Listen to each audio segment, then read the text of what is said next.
تو اس کے بعد ہر طرف اندھیرا ہو جاتا ہے، ہر طرف تاریکی ہو جاتی ہے، یا اس سے مراد ظل بھی ہو سکتا ہے، یعنی سایہ، ایک سائے کی سی حیثیت ہے مثلاً اس روشنی کے مقابلے میں۔ تو گویا قرآن یہاں پر ایک بڑا اہم میسج ہمیں دے رہا ہے، اور میسج یہ ہے کہ بالکل اللہ تعالیٰ یہ بتانا چاہتا ہے کہ رات جو ہے وہ ایک جسم کی مانند ہے، ایک بدن کی مانند ہے، جس کے اوپر ہم نے دن کا سفید لباس جو ہے پہنا رکھا ہے۔ جب یہ لباس ہٹ جاتا ہے تو ظاہر ہے کہ اوریجنل جو جسم ہے وہ نظر آنے لگتا ہے۔ جب کسی چیز کے اوپر کوئی کپڑا پڑا ہو تو اس وقت تک آپ کو اس چیز کی اصل جو طبیعی شکل ہے وہ آپ کو نظر نہیں آتی، لیکن جب آپ اس کپڑے کو ہٹا دیتے ہیں تو آپ کو اس کی اصل شکل جو ہے وہ نظر آتی ہے۔ اللہ تعالیٰ یہاں پر یہ کہتا ہے کہ دو چیزوں کو سمجھنا ہمارے لیے بہت ضروری ہے۔ ایک تو خود عالم ہستی ہے، ہستی یعنی پوری یہ کائنات کہ جس میں خود اللہ تعالیٰ کی ذات جو ہے اس کی اصل ہستی ہے، اور پھر جتنی بھی، لیکن ایک پہلو اس کا یہ ہے کہ اس کائنات کی صرف ہم مخلوقات کو نظر میں رکھیں کہ جن کو ہم ممکنات کہتے ہیں۔ ممکنات کی تعریف یہ ہے کہ وہ چیز جو پہلے موجود نہیں تھی اور پھر جو ہے وجود میں آ گئی۔ تو آپ دیکھیں گے کہ جو بھی اللہ تعالیٰ کی ذات کے علاوہ جو بھی چیزیں اس دنیا کے اندر ہیں اور جو بھی مخلوقات ہیں وہ سب کے سب ممکنات میں آتی ہیں، اور ممکنات کا مطلب یہ ہے کہ ان میں سے کوئی چیز شروع سے موجود نہیں تھی، بلکہ یہ اللہ تعالیٰ جو ہے ان کو وجود میں لے کر آیا ہے۔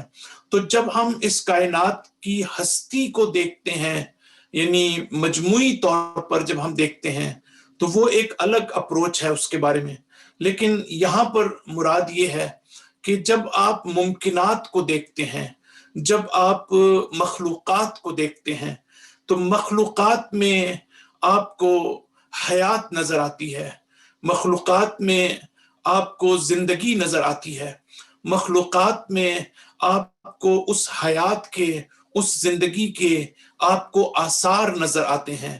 پھر آپ الگ الگ مخلوقات کو دیکھیں، چاہے نباتات ہوں، چاہے حیوانات ہوں، چاہے انسان ہوں، ہر جگہ پر آپ کو اللہ تعالیٰ کی حیات کے جلوے نظر آتے ہیں، اور پھر جمادات جو ہے وہ بھی مخلوقات میں سے ہے۔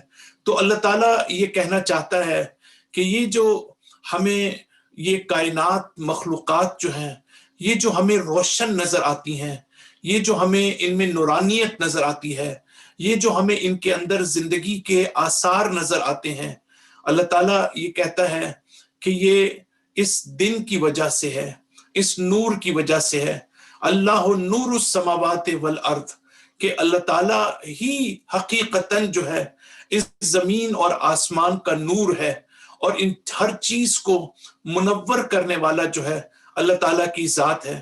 اگر یہ دن نہ ہو، اگر یہ نور نہ ہو، اگر یہ روشنائی نہ ہو، اگر وہ چیزیں جو زندگی کی شکل میں اور حیات کی شکل میں ہمارے پاس موجود ہیں، اگر وہ نہ ہوں تو اس پوری کائنات میں سوائے تاریکی کے کچھ بھی نہیں ہے، اس پوری کائنات میں سوائے ظلمت کے کچھ بھی نہیں ہے۔ اگر میرے پاس طاقت ہے تو وہ طاقت میری ذاتی طاقت نہیں ہے، اگر میرے پاس علم ہے تو وہ میری ذات کا حصہ نہیں ہے، اگر میرے پاس عقل ہے تو وہ بھی میری، کوئی چیز بھی جس کو آپ حیات کہہ سکتے ہیں، جس کو آپ زندگی کہہ سکتے ہیں، جس کو آپ ویلیو کہہ سکتے ہیں، جس کو آپ قدر و منزلت کہہ سکتے ہیں، زندگی کے آثار کہہ سکتے ہیں، کوئی چیز بھی اپنی مستقل حیثیت میں اللہ تعالیٰ یہ کہنا چاہتا ہے کہ حیثیت میں سوائے تاریکی کے، سوائے ظلمت کے، سوائے اندھیرے کے اور سوائے ڈارکنیس کے ان کی کوئی حیثیت جو ہے وہ موجود نہیں ہے۔ تو یہ اس کا مطلب یہ ہوا کہ اللہ تعالیٰ ہمیں اب دیکھیں ایک حقیقت کی طرف متوجہ کر رہا ہے۔ ہو سکتا ہے ہم جب رات کو دیکھتے ہوں، تاریکی کو دیکھتے ہوں، جب ہمارے ارد گرد اندھیرا چھا جاتا ہو تو ہم رات کو صرف اس اینگل سے دیکھتے ہیں، دنیاوی نقطہ نظر سے، اور وہ یہ کہ رات ہے، آرام و سکون کے لیے ہے، سارا دن محنت اور کوشش کر کے ہماری تھکن کو اپنی دور کرنے کے لیے ہم جو ہے وہ اپنی تھکن کو دور کرنے کے لیے ہم جو ہے رات کو آرام کرتے ہیں، سکون کا وقت ہوتا ہے، اور جو ہے اس کے بعد پھر دوبارہ دن نکلتا ہے، اور دن میں ہم ایک مرتبہ پھر جو ہے وہ اپنے کام کاج میں لگ جاتے ہیں۔ لیکن اللہ تعالیٰ یہ کہتا ہے کہ اس رات کو میری نشانی کے طور پر دیکھو، اس رات کو میری آیت کے طور پر دیکھو، میری علامت کے طور پر دیکھو، کہاں پر میری ذات تمہیں نظر آتی ہے، کہاں پر میرا وجود تمہیں نظر آتا ہے، کہاں پر علل و اسباب کی صورت میں علت العلل جو اس کائنات کا اصل سرچشمہ ہے، جو قوت و طاقت کا سرچشمہ ہے، جو آپ کو حیات عطا کرتا ہے، وہ کہاں پر ہے اور کیسے انسان اس کو سمجھ سکتا ہے۔ تو اللہ تعالیٰ ہمیں یہ میسج دینا چاہتا ہے قرآن مجید کی اس آیت کے ذریعے سے کہ ہم جب رات ہوتی ہے تو ہم یہ اس بات کو اپنی طرف متوجہ، اپنے نور کو یاد کریں، لائٹ کو یاد کریں، روشنی کو یاد کریں، دن کی روشنی کو یاد کریں، اس کی اہمیت کو یاد کریں، اور اس کے ساتھ ساتھ جو روشنی کی جو برکتیں ہوتی ہیں اور اس کو یاد کریں، اور اس روشنی کا جو اصل منبع ہے ہم اس کو یاد کریں۔ ظاہری طور پر تو ہمارے سامنے سورج ہے، لیکن سورج کو بھی کسی نے روشن کیا ہے، سورج بھی اپنی ذات میں روشن نہیں ہے۔ تو یہ ایک ہے بات، اور اس کے ساتھ ساتھ ایک اور میسج جو اللہ تعالیٰ دینا چاہتا ہے وہ یہ ہے کہ اگر اس کائنات میں ہمیں جو کچھ بھی نظر آتا ہے وہ اللہ تعالیٰ کے لطف و کرم کی وجہ سے ہے، وہ اللہ تعالیٰ کی خصوصی عنایات کی وجہ سے ہے، وہ اللہ تعالیٰ کے الطاف کی وجہ سے، الطاف الہیہ کی وجہ سے ہے، وہ اللہ تعالیٰ کی رحمتوں کی وجہ سے ہے، اللہ تعالیٰ کی رحمت کی وجہ سے ہے، اللہ تعالیٰ کے فیض کی وجہ سے ہے۔ اسی لیے اللہ تعالیٰ کہتا ہے ما بکم من نعمت فمن اللہ، جو نعمت بھی تم جس کو نعمت سمجھتے ہو وہ تمہاری طرف سے نہیں ہے، بلکہ وہ نعمت جو ہے وہ اللہ تعالیٰ کی طرف سے ہے۔ اس کے بعد جو میسج اللہ تعالیٰ دن اور رات کی صورت میں ہمیں دینا چاہتا ہے، اور وہ یہ ہے کہ اللہ تعالیٰ یہ بھی بتانا چاہتا ہے کہ ہم نے اس کائنات میں ایک نظم رکھا ہے، یہ کائنات جو ہے یہ ویل آرگنائزڈ ہے، اور اگر رات ہوتی ہے، اگر دن ہوتی ہیں، تو یہ بھی سورج اور زمین کی حرکت کی وجہ سے دن اور رات پیدا ہوتے ہیں، اور سال کے 12 مہینے پیدا ہوتے ہیں، اور پھر اس کے ساتھ ساتھ سال کے 4 موسم جو ہیں، یہ 4 موسم ان آسمان جو سورج اور زمین کی حرکت کے نتیجے میں یہ 4 موسم پیدا ہوتے ہیں۔ قرآن مجید کی ایک اور آیت میں اللہ تعالیٰ یہ فرماتا ہے کہ ہم نے انسان کے لیے یہ جو 4 موسم رکھے ہیں، 4 سیزن رکھے ہیں، ہم نے جو ہے وہ گرمیوں کا موسم رکھا ہے، سردیوں کا موسم رکھا ہے، خزاں کا موسم رکھا ہے، اور بہار کا موسم رکھا ہے۔ یہ اس کا بنیادی فلسفہ یہ ہے کہ انسان جو ہے وہ ان 4 موسم میں کے ذریعے سے ہم انسان کو جس غذا کی اس کو ضرورت ہے، جس خوراک کی اس کو ضرورت ہے، وہ ہم اس کو جو ہے ہم عطا کر سکیں، وگرنہ ایک موسم میں ساری جو غذائیں ہیں وہ ہم فراہم نہیں کر سکتے، اور وہ انسان کے جسم کے لیے، انسان کی صحت کے لیے ضروری ہے کہ ہر موسم کا جو پھل ہوتا ہے اس کا ایک خاص اثر ہوتا ہے، وہ اسی موسم کی مناسبت سے ہوتا ہے، اسی موسم کی مناسبت سے جو انسان کے وجود میں، انسان کے جسم میں، انسان کی صحت میں جو تبدیلیاں موسم کے حساب سے ہوتی ہیں، اسی حساب سے اللہ تعالیٰ نے پھلوں کو اور سبزیوں کو پیدا کیا ہے کہ جن کا انسان کے اوپر اس موسم کے حساب سے جو ہے وہ بنیادی طور پر انسان اس کے اوپر جو ہے وہ اثر ہوتا ہے. تو اللہ تعالیٰ یہ بتانا چاہتا ہے کہ جب تم چاند سورج ستاروں کی حرکت کو دیکھتے ہو، اس کے بعد اس کے نتیجے میں رات اور دن وجود میں آتے ہیں، موسم وجود میں آتے ہیں، مہینے وجود میں آتے ہیں، تو اس میں ایک نظم پایا جاتا ہے. یہ ایک ویل آرگنائزڈ فارم میں یہ کائنات تمہارے سامنے موجود ہے. تو جب اس میں نظم پایا جاتا ہے تو اس میں دو چیزوں کی طرف متوجہ ہونا ضروری ہے. ایک تو یہ کہ انسان جو ہے وہ ناظم، یعنی جس نے اس کائنات کو یہ نظم عطا کیا ہے، انسان کو چاہیے کہ اس کی طرف بھی انسان متوجہ ہو. اور اس کے ساتھ ساتھ جو ہے اللہ تعالیٰ ایک تسلسل کی بات بھی کرتا ہے، یعنی مسلسل جو ہے وہ یہ صورتحال ہے. دیکھیں دو لیولز ہیں. ایک دفعہ آپ کسی جگہ پر کہتے ہیں کہ یہ بڑا ویل آرگنائزڈ ہے، اس کے بعد آپ جو ہے کہتے ہیں کہ اس کو بنانے والا کوئی ڈیزائنر موجود ہے، انٹیلیجنٹ ڈیزائنر جو ہے وہ یہاں پر موجود ہے. لیکن جب آپ تسلسل کے ساتھ اس چیز کو دیکھتے ہیں تو وہاں سے ہمیں وحدت کا بھی پتہ چلتا ہے. ایک یہ بھی پتہ چلتا ہے کہ اس کائنات کو بنانے والا جو ہے وہ صرف ایک ہی ذات ہو سکتی ہے. کائنات میں دو خدا جو ہیں وہ نہیں ہو سکتے، کائنات میں کئی خدا جو ہے وہ نہیں ہو سکتے. اس لیے کہ اگر ہمیں کسی جگہ پر نظم نظر آتا ہے، کسی جگہ پر ہمیں جو ہے وہ منظم چیزیں نظر آتی ہیں، ایک ہی طرح سے آگے بڑھتی ہوئی نظر آتی ہیں، تو اس کا مطلب ہے کہ ایک ہی ہستی ہے کہ جو اس کو مینیج کر رہی ہے، جس کی ایڈمنسٹریشن کے تحت جو ہے یہ سارا نظام چل رہا ہے. اگر دو خدا ہوتے تو دونوں کا ارادہ مختلف ہوتا. دونوں کا جب ارادہ مختلف ہوتا تو کائنات کبھی بھی ایک ہی انداز میں آگے نہ بڑھ سکتی. دیکھیں آپ انسانوں کے بارے میں ایک میں بڑا باریک نقطے کی طرف اشارہ کر رہا ہوں، انشاءاللہ آپ اس پر غور کریں گے کہ انسانوں کے سلسلے میں ہمارے ذہن میں فوراً پیدا ہوتا ہے اس سے کیا حرج ہے، دو خدا ہوتے، چار خدا ہوتے، چاروں مل کے بیٹھ جاتے اور اس کے بعد جو ہے وہ مل کے اس کائنات کو چلاتے، تو اس سے کیا حرج ہے. دیکھیں انسانوں کے اندر اور دو خدا یا کئی خداؤں کے اندر بنیادی فرق یہ ہے کہ ہم جب کوئی کام کرتے ہیں تو ہمارا جو کام ہے وہ آلریڈی جو چیزیں ایگزسٹ کر رہی ہوتی ہیں، ہم ان کو دیکھ کر ہم ارادہ کرتے ہیں، ہم ان کو دیکھ کر کسی چیز کا فیصلہ کرتے ہیں. لیکن اللہ تعالیٰ جب فیصلہ کرتا ہے تو اس کے سامنے کوئی چیز پہلے سے موجود نہیں ہوتی کہ اللہ تعالیٰ یہ کہے کہ اچھا مصلحت کا تقاضا یہ ہے، بلکہ اللہ تعالیٰ کا ارادہ جو ہے وہ عین وجود ہے. یعنی اللہ تعالیٰ کا ارادہ جو ہے وہ کسی پہلے سے کسی سامنے پڑے ہوئے نقشے کی بنیاد پر نہیں ہے.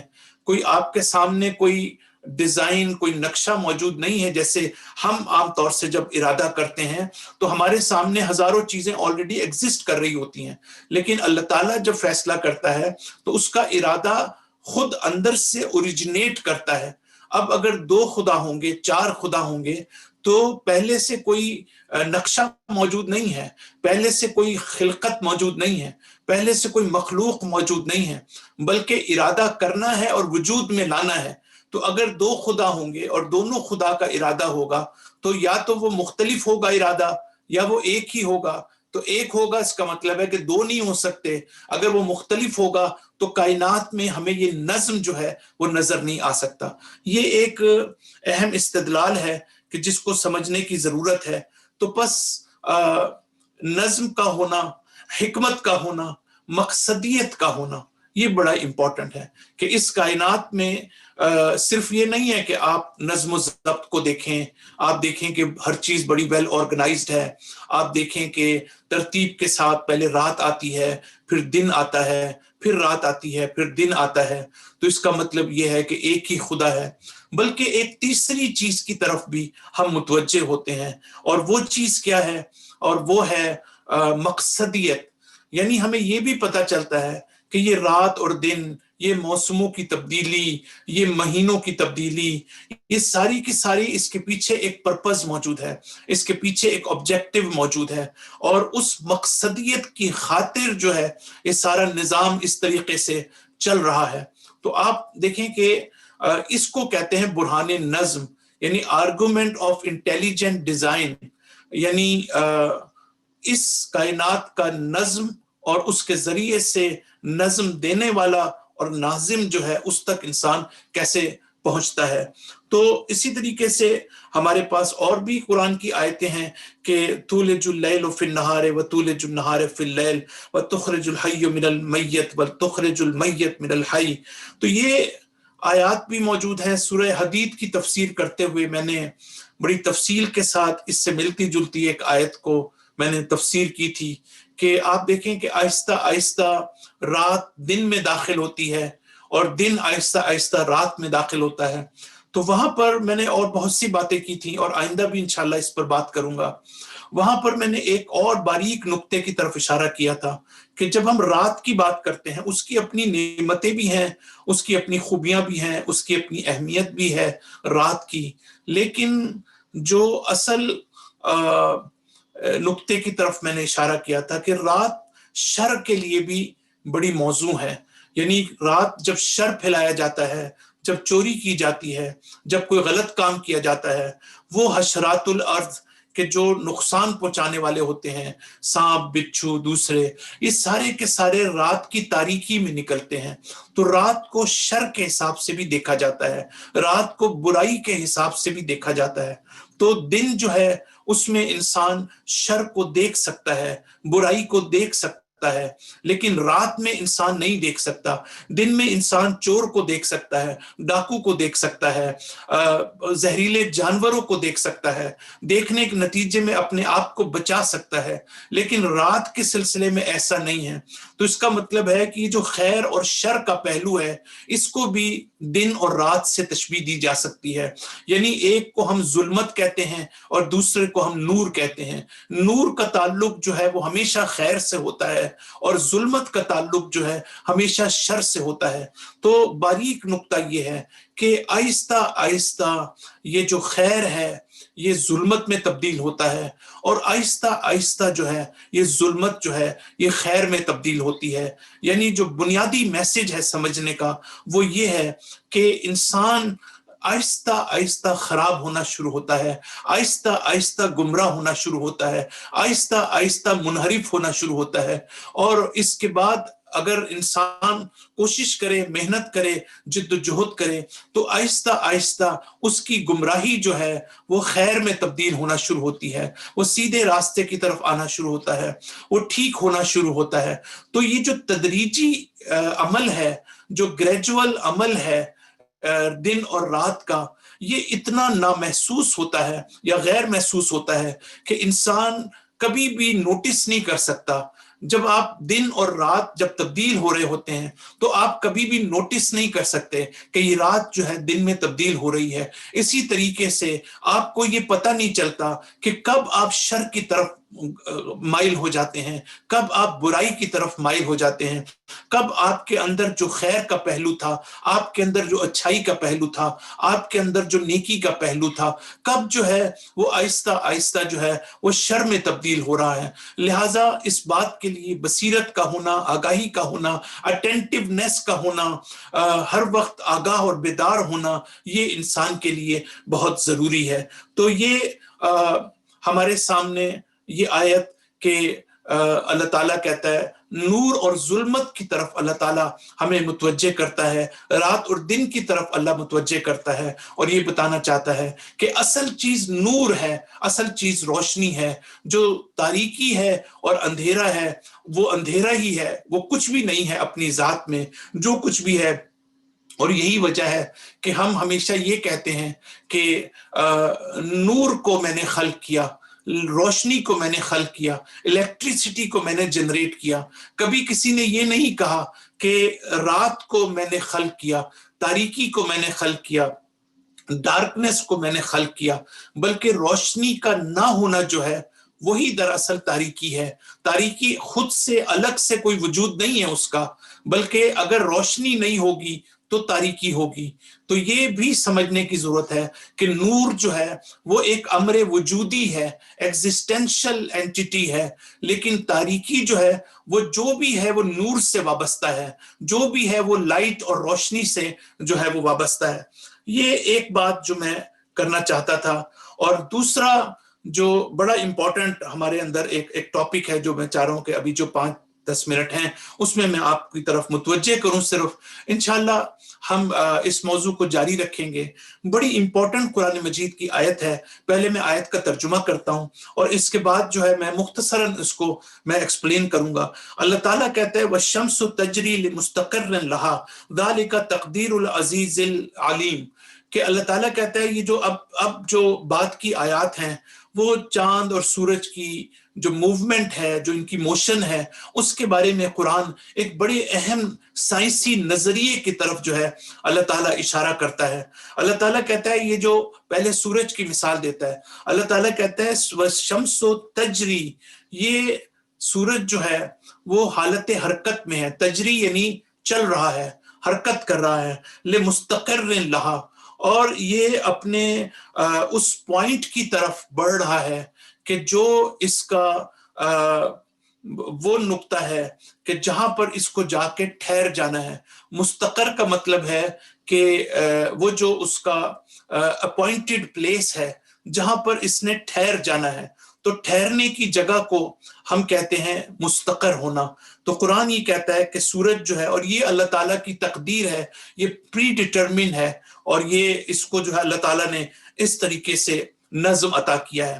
تو آپ دیکھیں کہ اگر آپ تھوڑا سا، میں چاہتا ہوں کہ ہم تھوڑا سا غور کریں کہ جو سائنسی تھیوریز اس سلسلے میں آج تک آئی ہیں، جب ہم ان پر غور کرتے ہیں اور پھر ہم قرآن کی اس آیت کو دیکھتے ہیں تو ہمیں یہاں پر ایک بڑا اہم قرآن کا معجزہ نظر آتا ہے. پہلی بات تو یہ کہ جو قدیم ترین جو اسٹرونومرز تھے ان کا ایک نظریہ آپ کو معلوم ہے یہ تھا کہ زمین کے گرد جو ہے پوری کائنات گھومتی ہے. یہ جو چاند ہیں، یہ جو سورج ہیں، یہ جو ستارے ہیں، اس زمین کا جو ان کا جو اصل محور اور مرکز ہے یہ زمین ہے. ساری کائنات اس کے گرد گھوم رہی ہے. ظاہر ہے کہ یہ تصور پھر مذہب نے بھی اختیار کیا، کلیسا نے بھی اختیار کیا، اور اس کی بنیاد پر گیلیلیو جو ہے اس نے جو نظریہ پیش کیا تھا، آپ نے دیکھا کہ اس کو کس طریقے سے انہوں نے پھر موت کی سزا دی. لیکن گیلیلیو نے مرتے وقت یہ کہا کہ میری موت سے زمین سورج کے گرد اپنی حرکت کرنا بند نہیں کرے گی. چاہے تم مجھے مار دو، چاہے تم زندہ رکھو، لیکن یہ سائنس کی ایک تھیوری ہے. تو بہرحال ابتدائی نظریہ یہی تھا، اور اسلام جب آیا اس دور میں بھی یہی نظریہ موجود تھا کہ زمین جو ہے وہ ساکن ہے، زمین جو ہے وہ جو ہے اس کے اندر جو ہے ٹھہری ہوئی ہے، ٹھہراؤ ہے اس کے اندر، ساکن ہے، لیکن ہر چیز اس کے گرد گھوم رہی ہے. لیکن اس کے بعد کوپرنیکس نے نظریہ پیش کیا. اس کا جو ٹائم پیریڈ ہے وہ 1473 سے 1543 ہے. تو 1543 کے اندر اس کا نظریہ یہ تھا کہ یہ جو سارے پلانٹس ہیں، یہ سیارے جتنے بھی ہیں، یہ سورج کے گرد گھوم رہے ہیں، اور سورج جو ہے وہ محور و مرکز ہے.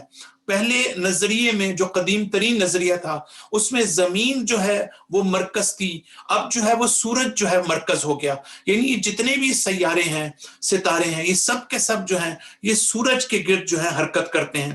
لیکن اس کے بعد پھر جو نظریہ آیا وہ یہ کہ یہ جو پلانٹس ہیں نہ صرف یہ سورج کے گرد حرکت کرتے ہیں بلکہ یہ اپنے ایکسس کے گرد بھی جو ہے ریوالو کرتے ہیں، اور زمین بھی اپنے ایکسس کے اندر بھی گھومتی ہے، اور سورج کے گرد بھی جو ہے زمین کی دو طرح کی حرکت ہے. ایک اپنے محور پر گھومتی ہے، اپنے ایکسس کے اوپر، اور ایک جو ہے وہ سورج کے گرد جو ہے گھومتی ہے.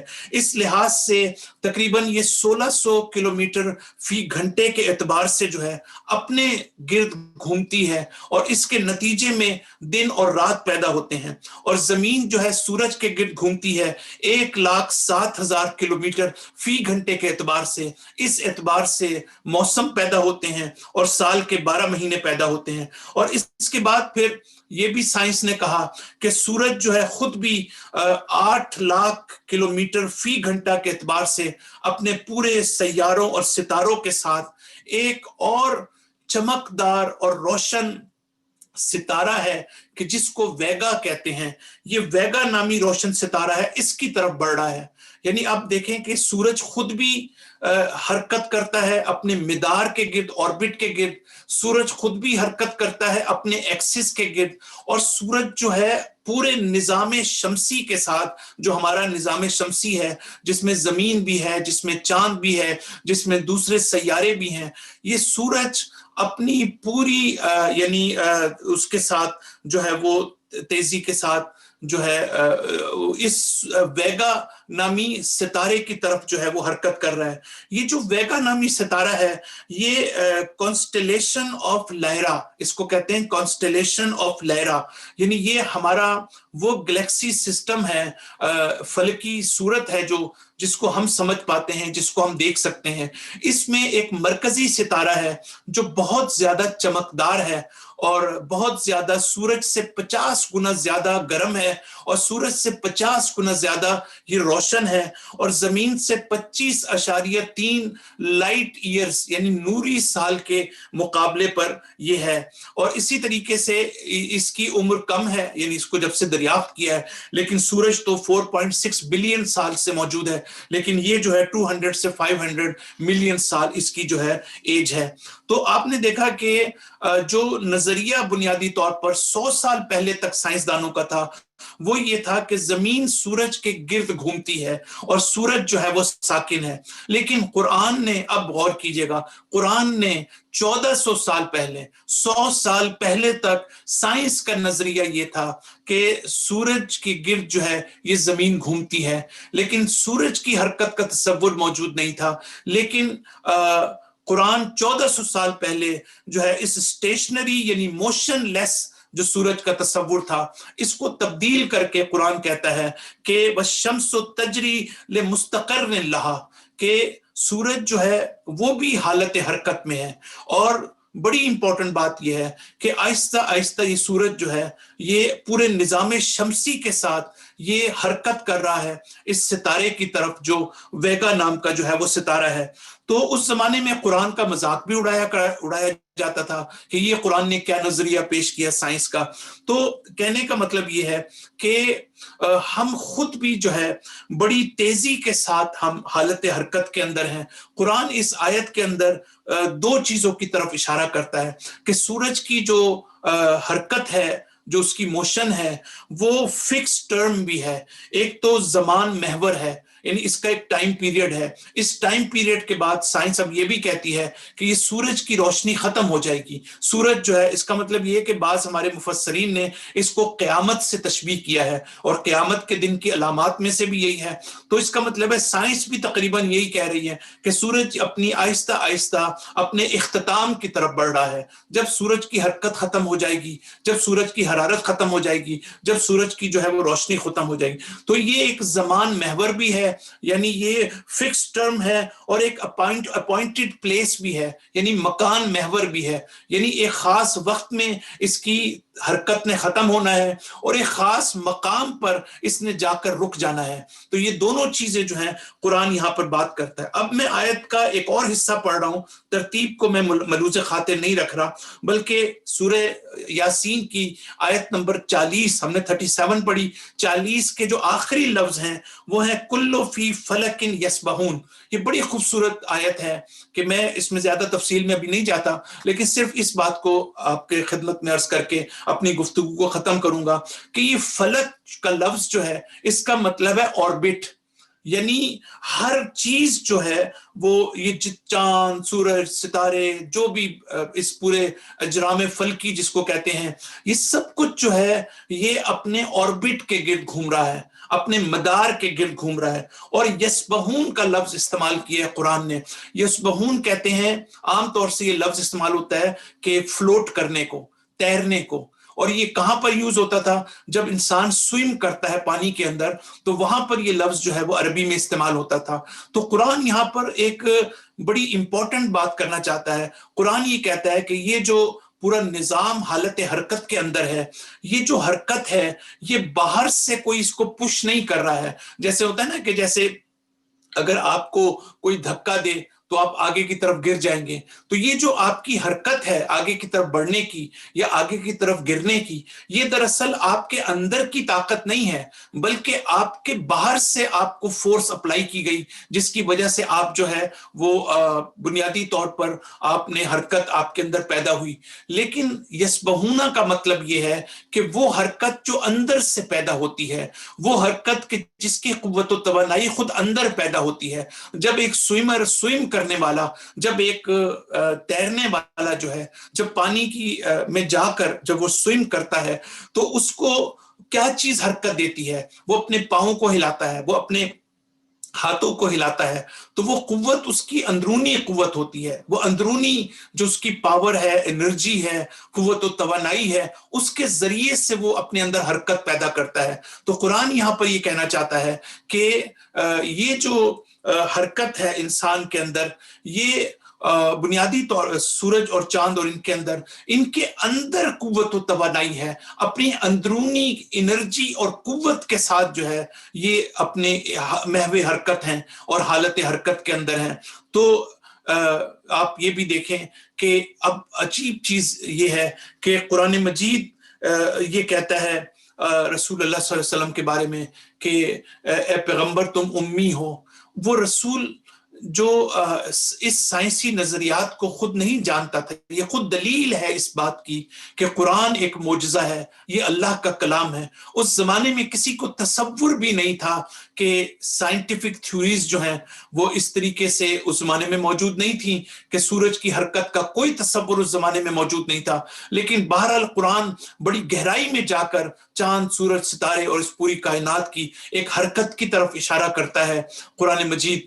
تو اس کا مطلب یہ ہوا کہ یہ پیغمبر کو بھی قرآن کہتا ہے، پیغمبر ہم نے قرآن کے ذریعے سے تمہیں اس علمہ کا، تمہیں ایسا علم عطا کیا ہے کہ لم تکن تعلم، کہ تم ہرگز اس کو حاصل کر ہی نہیں سکتے تھے، تم کبھی بھی اس علم تک نہیں پہنچ سکتے تھے اگر ہم نے یہ علم تمہیں عطا نہ کیا ہوتا. تو یہ قرآن مجید کا معجزہ ہے. اور میں چاہوں گا کہ البتہ میں اس پر سوچوں گا کہ میں فیصلہ کرنا ہے مجھے کہ اگر آپ حضرات کی اگر رائے ہو تو اور اچھا ہے، کیونکہ ابھی ہم اس کے اوپر مزید بات کریں گے اور قرآن کی آیات ہمارے سامنے ہیں.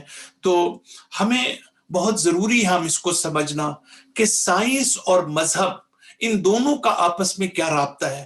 کیونکہ مسلمانوں کے اندر بھی بڑی کنٹروورسی ہے اس بارے میں کہ آیا قرآن جو بات کرتا ہے اگر وہ سائنس کے خلاف جاتی ہو تو پھر اس کے سلسلے میں کیا ہوگا. مثال کے طور پر ڈارون تھیوری ہے، کیا قرآن اس کی تائید کرتا ہے؟ کیا قرآن اس کو جو ہے وہ نیگیٹ کرتا ہے؟ کیونکہ بہت سے ہمارے اسکالرز کبھی کبھی مجھے ملتے ہیں، وہ کہتے ہیں جی ہم نے کتاب لکھی ہے ڈارون تھیوری کے خلاف. تو یعنی وہ یہ ثابت کرنا چاہتے ہیں کہ قرآن اور سائنس جو ہے وہ اور ہے، اور جو ہے قرآن اور ہے، مذہب اور ہے. تو ان دونوں کا ٹکراؤ اگر ہو جائے تو پھر حل کیا ہے؟ کیا قرآن کی آیات جو ہے اس کی تفسیر کی ضرورت ہے، وغیرہ وغیرہ. تو ہم انشاءاللہ ہو سکتا ہے کہ میں چاہوں گا کہ تھوڑی سی گفتگو ہم اس موضوع پر بھی کریں کہ سائنس اور مذہب کے درمیان جو رابطہ ہے آپس میں وہ کیا ہے، اور اس کے کانٹیکسٹ میں ہم سورہ یاسین کی جو ہے باقی آیات کو پڑھیں. وصلی اللہ علی محمد وعلی آلہ الطیبین الطاہرین المعصومین.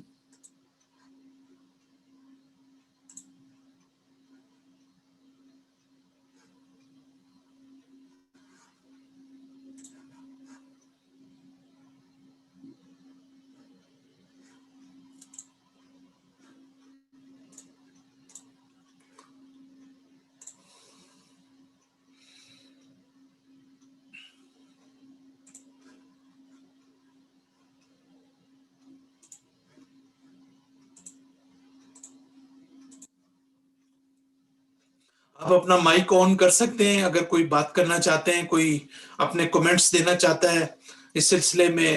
جو قرآن کی آیت ہے، ضروری نہیں کہ آپ مجھ سے کوسچن کریں، اگر کوئی آپ شیئر کرنا چاہتے ہیں کچھ تب بھی آپ یہاں پر آ کر گفتگو کر سکتے ہیں. السلام علیکم مولانا. جی السلام علیکم. میں صرف یہ کہنا چاہ رہی تھی کہ سائنس جو ہے وہ چینجنگ، وہ تبدیل ہوتی رہتی ہے. ابھی آئنسٹائن کی تھیوری بھی تبدیل ہو جائے گی. تو اگر ہم یہ کوشش کریں کہ ہم قرآن کو سائنس کے ساتھ ملائیں تو سائنس تو تبدیل ہوتی رہتی ہے. سائنس کی تو بہت سی تھیوریز ہیں, جیسے ابھی آپ نے اپنے لیکچر میں بھی بتایا کہ گیلیلیو کی یہ تھیوری تھی اور اس کے بعد کوپرنیکس نے ایک اور تھیوری بنا لی. تو سائنس تو چینج ہوتی رہتی ہے. تو اگر ہم آئی ڈونٹ نو کیا اس کا یہ میرا کوشچن نہیں ہے, لیکن یہ میرے ذہن میں ایک وہ ہے کہ اس کا حل کیا ہے, کہ اگر ہم قرآن کے ساتھ سائنس کو ملانے کی کوشش کرتے ہیں تو سائنس جب چینج ہوتی ہے تو پھر ہم ایک اور تفسیر کی طرف جائیں گے قرآن کی, یا کیا کریں گے. It's a confusion in my head. جی بہت بہت شکریہ راحت, آپ نے صرف کمنٹ نہیں کیا بلکہ یہ بڑا اہم کوسچن بھی آپ نے ریز کیا ہے, اور یہ بہت ہی امپورٹنٹ بات ہے. اور میں نے جیسا کہ کہا کہ نیکسٹ لیکچر میں جب میں سائنس اور مذہب کے اوپر بات کروں گا تو میں اس کے اوپر بھی بات کروں گا آپ نے جو بات کی ہے. لیکن چونکہ اب آپ نے یہ مسئلہ ریز کیا ہے تو میں مختصراً اشارہ کرنا چاہتا ہوں کہ یہ 100% بہت امپورٹنٹ ہے ہم اس بات کو سمجھیں.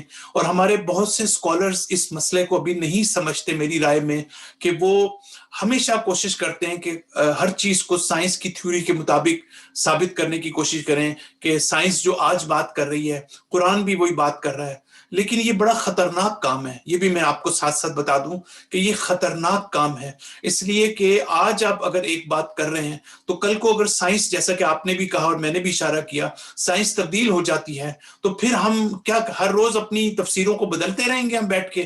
تو یہ اس کے لیے کوئی بنیادی حل بھی ہونا چاہیے, اور یہ میں انشاءاللہ اگلے لیکچر میں اس کا صحیح جواب آپ کو میں دوں گا. لیکن میں آپ کو ایک دلچسپ بات بتاؤں کہ جب ہم قم میں پڑھتے تھے تو ہمارے ایک استاد نے اس وقت یہ بات کی تھی, اور اس وقت کم سے کم مجھے سمجھ نہیں آئی تھی یعنی اتنی زیادہ, لیکن انہوں نے ایک بات کی, لیکن وہ بات مجھے یاد رہ گئی. اور پھر بعد میں جب ظاہر ہے کہ ہم لوگوں نے ریسرچ کی دوسری چیزیں, تو بعد میں فلسفہ کلام پڑھا, تو انہوں نے کہا کہ یہ بڑی غلط ٹریڈیشن نکل آئی ہے کہ سائنس کی آپ تھیوری دیکھتے ہیں اور ساتھ ہی آپ یہ کہتے ہیں کہ امام صادق علیہ السلام نے بھی یہی بات کی تھی, امام باقر علیہ السلام نے بھی یہی بات کی تھی.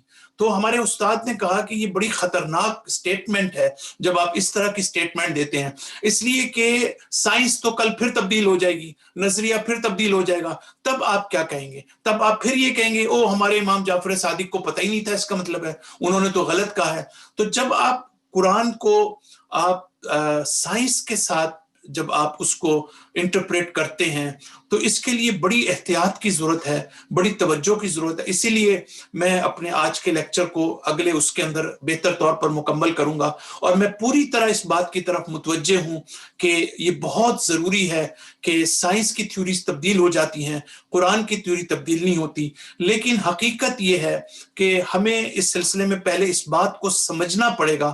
اب جس نقطے کی طرف میں اشارہ کر رہا ہوں انشاءاللہ اس کو میں فردر ایکسپلین کروں گا کہ قرآن کوئی سائنس کی کتاب ہے نہیں. یعنی قرآن سے آپ یہ سمجھنے کی کوشش کریں کہ قرآن ہمیں کوئی سائنسی تھیوریز دے رہا ہے, یہ ایک غلط بات ہے. قرآن ہے ہدایت کی کتاب. حتیٰ بعض جگہ آپ حیران ہوں گی کہ قرآن نے بعض سائنسی تھیوریز دی ہیں جس کے بارے میں بڑا مشکل ہے کہ آپ جو ہے مثلا جہاں پہ ارتھ کوئک کی بات کی ہے وہاں پر جو موجودہ سائنس ہے وہ اس کے مطابق قرآن کی آیت کو بہت مشکل ہے انٹرپریٹ کرنا. تو دیکھیں قرآن جب سائنس کی بات کرتا ہے, سائنسی کسی تھیوری کی بات کرتا ہے یا کسی سائنسی نظریے کی بات کرتا ہے, تو ضروری نہیں کہ سائنس کی اصل حقیقت کی طرف قرآن اشارہ کر رہا ہے, بلکہ قرآن کبھی کبھی جب آپ غور کرتے ہیں تو قرآن جو ہے اس زمانے میں جو لوگ تھے ان کے ذہنوں میں اگر یہ تھا کہ یہ پہاڑ جو ہیں یہ زمین میں ایسے دھسے ہوئے ہیں کہ جیسے آپ زمین میں کوئی مثلا کوئی نیل یا کیل وغیرہ مثلا ڈالتے ہیں اس کے نیچے, تو یہ انشاءاللہ میں اس کے اوپر بھی آؤں گا. تو اس کا مطلب یہ ہے کہ قرآن جو ہے وہ کبھی کبھی ان نظریات کو مینشن کرتا ہے جو اس زمانے میں لوگوں کے ذہنوں میں تھے، لیکن اس کا یہ مطلب نہیں ہے قرآن اس کی تائید کرتا ہے یا قرآن وہ کوئی تھیوری دے رہا ہے. عام طور پہ لوگ سمجھتے ہیں اوہ یہ تو قرآن خود اس کی بات کر رہا ہے. قرآن یہ بات نہیں کر رہا. قرآن اس کے ذریعے سے جو مخالفین ہیں ان کے نظریے کے مطابق کہتا ہے حتیٰ اگر تمہاری بات کو مان لیا جائے چاہے وہ غلطی صحیح، اس کے ذریعے سے بھی ہم خدا کے وجود کو ثابت کر سکتے ہیں. انشاءاللہ اس پر ہم بات کریں گے. بہت شکریہ. شکریہ بہت بہت. ڈاکٹر صاحب السلام علیکم. میں بھی بول رہا ہوں. ایک اور چھوٹا سا سوال. جی آپ کی وہ یہ کہ جیسے آپ نے فرمایا کہ سوری آپ کا مائک ذرا آپ انمیوٹ کریں اپنا مائک خود. جی سوری. اچھا میں یہ عرض کر رہا تھا کہ اللہ پاک نے جیسا ہمیں بتایا گیا ہے اور جیسا ہم سنتے ہیں اپنے علماء سے،